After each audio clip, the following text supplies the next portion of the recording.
This is Dan Lawson with the Alliance for American Manufacturing. I'm out in Skowhegan today. I'm meeting with Cory King, the Executive Director of the Skowhegan Chamber of Commerce. Cory, how long have you been associated out here with the Chamber and living in Skowhegan? I've been with the Chamber for 3 years. I've lived in the area most of my life. I grew up 20 minutes from here.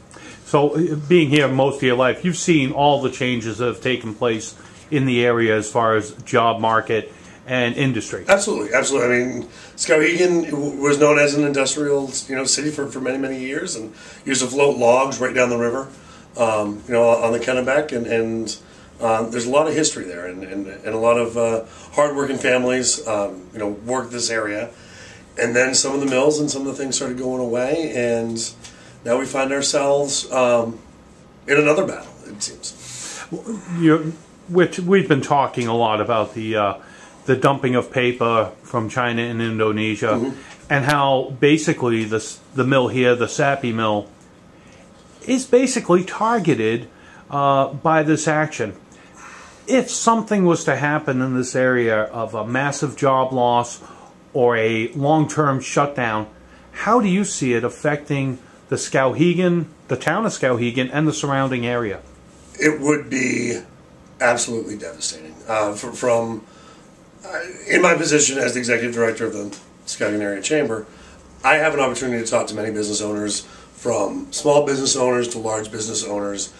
There isn't an aspect of our economy that there's not one industry that wouldn't be affected. I mean, we're a small community, but it's not just our community alone. It's the surrounding towns.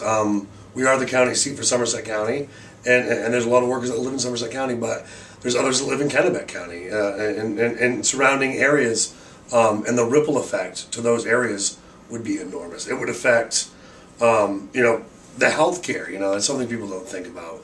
But if Sappi employs people and they're under their healthcare system, where do those people go? It affects the school systems. It affects the tax base. It affects the mom and pop store. It affects the breakfast nook that the workers go to.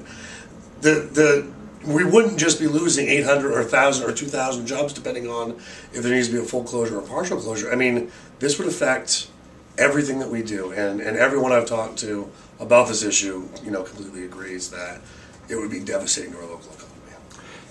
And you did mention the school district and the tax base.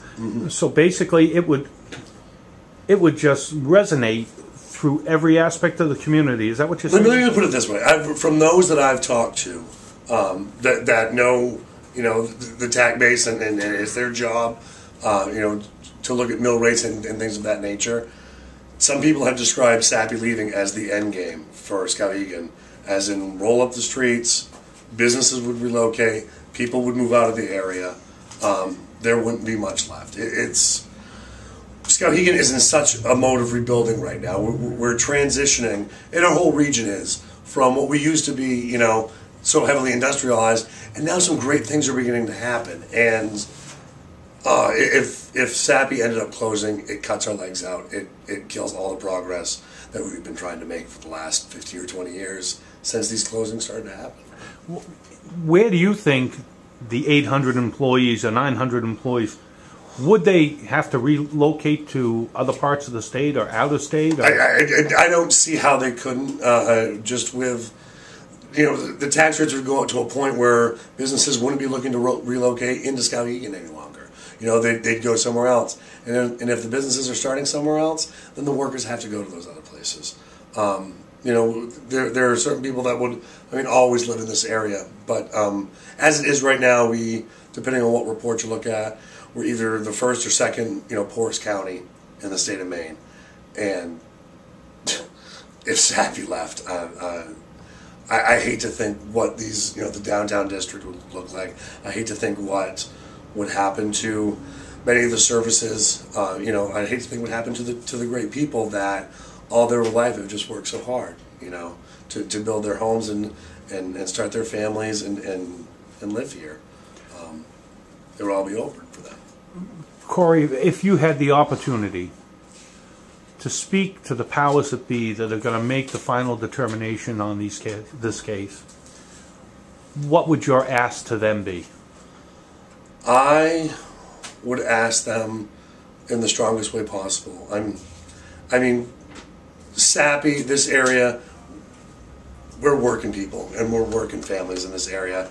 And the people that work at Sappy, they make some of the best paper around. And all we're looking for is a chance. Is just, you know, put us on the same level ground and you will see our quality coming through. You will see the products that we do match up with anybody in the world. And it's American made and it's wonderfully strong. And there's such a close-knit community of people in this area that just believe in a hard day's work and they're willing to do the tough jobs to make, you know, a quality lives for themselves. And to take that away, to strip that away from them, you know, because someone can do it for cheaper it's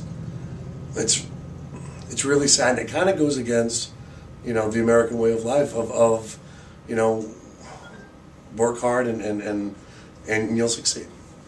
It's a shame. And I would just hope they would give us a chance. Cory, I really want to thank you for your time. I know how busy you are, and I appreciate the opportunity to talk to you on this issue. Thank you. Thank you very much. All right.